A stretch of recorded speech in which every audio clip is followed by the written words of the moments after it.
Як бачите, тут чітко вказано дату початку їхньої військової спецоперації – 20 лютого 2014 року, задовго до так званого референдуму на півострові. Я думаю, що ми повинні попросити Міністерство оборони Російської Федерації нагородити російських дипломатів цією медаллю, щоб кожен раз, коли вони повторюють свою мантру про бутафорський референдум в Криму в березні, вони згадували про день початку російської окупації в лютому, який був засвідчений Міністерством оборони Росії.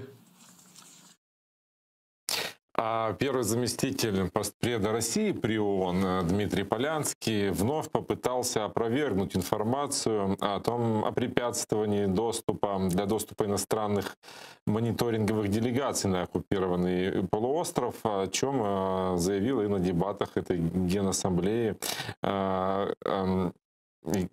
Об этом сказал представитель Германии Христоф Хойсген. В частности, немецкий дипломат призвал Россию допустить в Крым представителей международных мониторинговых миссий, которые могли бы контролировать соблюдение прав человека на полуострове.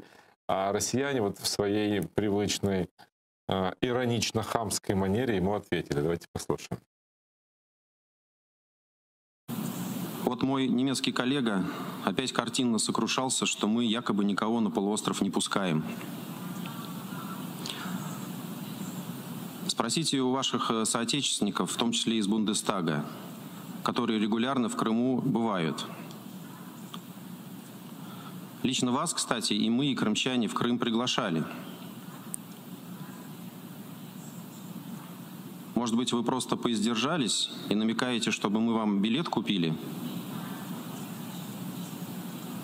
Так скажите прямо, зачем темнить?